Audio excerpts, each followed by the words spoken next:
All right, this is the Algebra 1 Unit 2 Lesson 2 video over writing and evaluating algebraic expressions. And so there are really two main concepts that you need to get from this lesson. And the first is going to deal with this table that you see here in the middle of the screen. I've copied it into the notes. And it is just helping you understand what words in English correspond to mathematical examples of operations. So just as example, when you see the word less than, it tells you that you are subtracting that number from something else. When you hear of, or a fraction of, rather, that's going to be something times a fraction.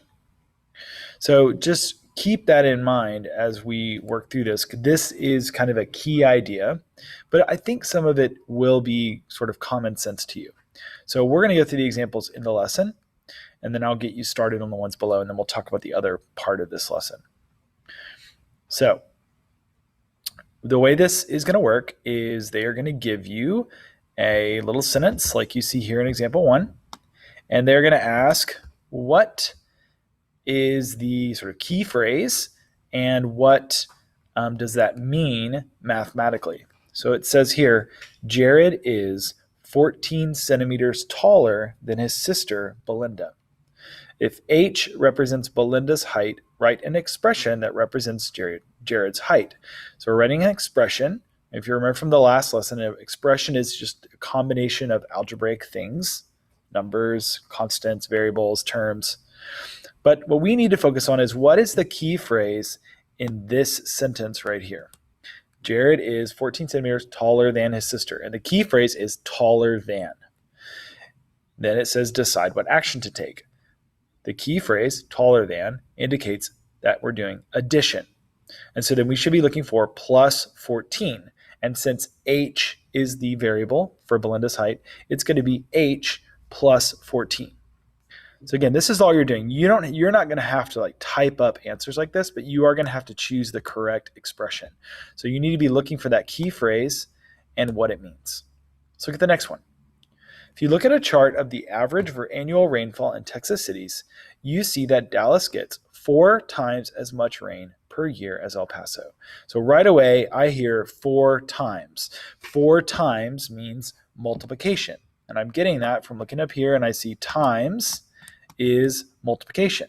So I'm going to do 4 times whatever the variable is. In this case, the variable they give us is r. So I should be looking for 4r, and that's what they get to down here.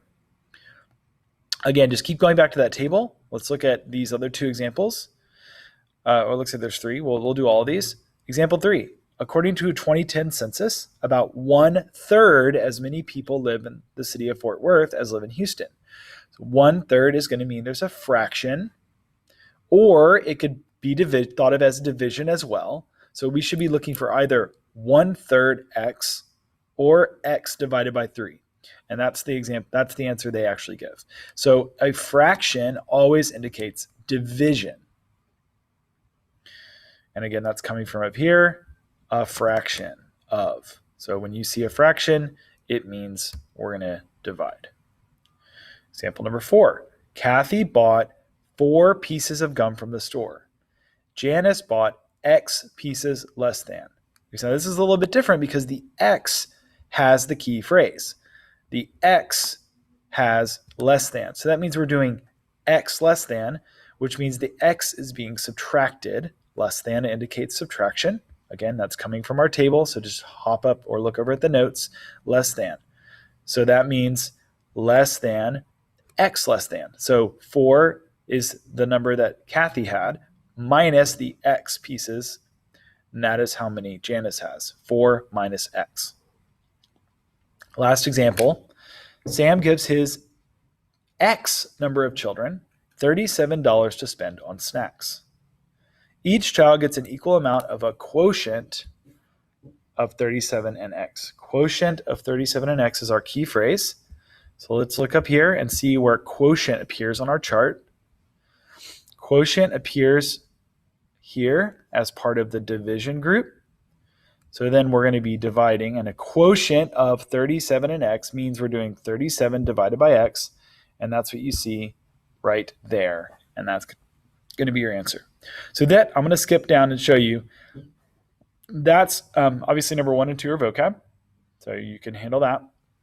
But starting at number 3, they ask you, key phrase, what action, what are the steps, and then finally choose the correct expression. So all of these, all the way down through number, a lot of them, there's quite a few, all of these are those 4 steps through number 26. So you're going to follow and do these 4 steps each time to get the expression. So you're going to have to answer all 4 of these things, but it should be pretty straightforward. It's asking, what's the key phrase?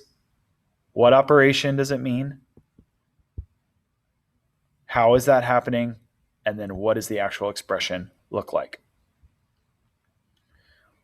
So now let's jump over and look at what it means when it says evaluating algebraic expressions.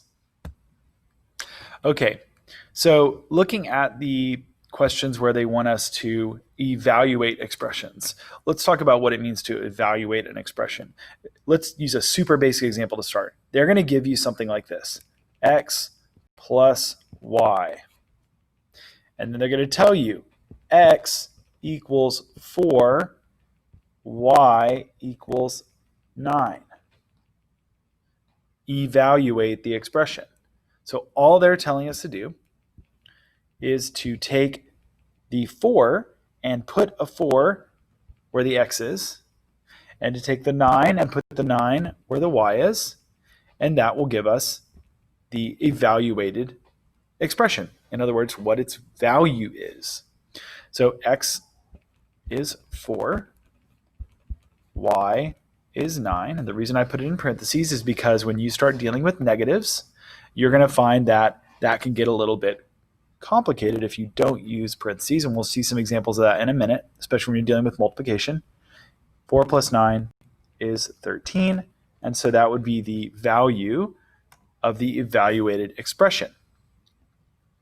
All right, so let's jump down here and look at a little bit more complicated example. So they might give us something like this.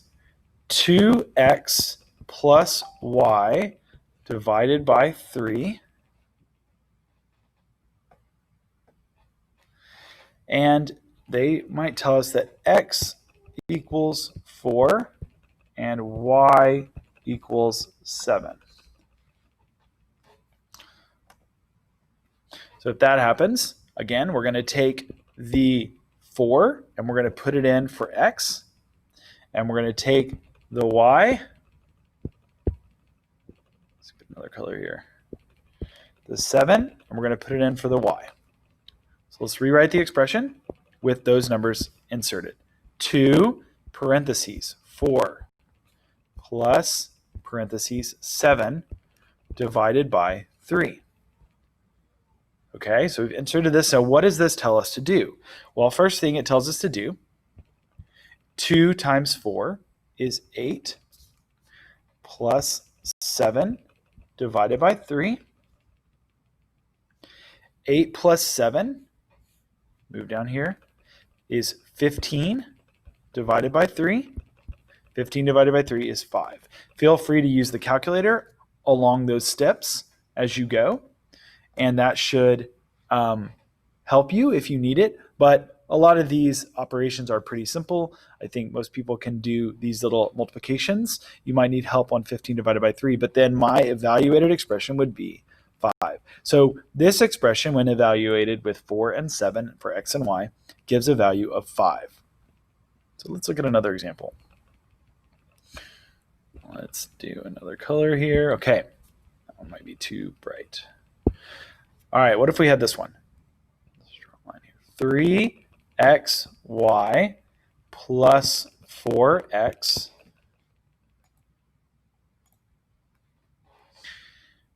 and then x equals, and now we're going to get a negative. So I want to make sure we have an example of a negative, and y equals 5.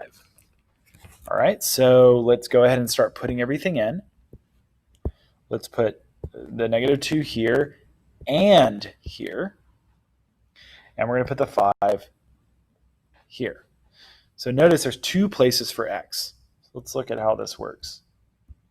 So we're going to do 3 parentheses, negative 2. We'll deal with that negative in a second. Y becomes 5 plus 4 parentheses, negative 2 again. So you might need some help again with the multiplication, but 3 times negative 2 times 5. So we can do that piece by piece. 3 times negative 2 is negative 6. Negative 6 times 5 is negative 30. If you need to do the calculator for that, that's totally fine, but that gives us negative 30. That's why we did parentheses, so that we weren't confused that this is a negative 2 plus 4 times negative 2. Oops, sorry, I meant to actually get the answer for that, which is negative 8. Now, I'm going to put that in parentheses. I'm going to talk about why, and that's because of this plus sign right there. That can get a little confusing, but I want to make sure it's clear. We have negative 30 plus negative 8, also known as minus 8. So I want you to understand these both are the same operation. So the answer is going to be negative 38. So I want to kind of go back up here and say plus a minus plus a negative number is the same thing as subtracting that number. So make sure you're being careful about those. And so you have that down below, down past number 26. You have a bunch of examples where you evaluate the expressions, and you just need to put the numbers, x and y, where they belong in the expression, and then solve it out. And if you don't get one of the answer choices, you made a mistake. So I would go back and check it out if you have that problem. But there's a bunch of examples, lots of practice. That's good, because we're going to be doing more and more of this as we go. And that's the end of our lesson 2 video.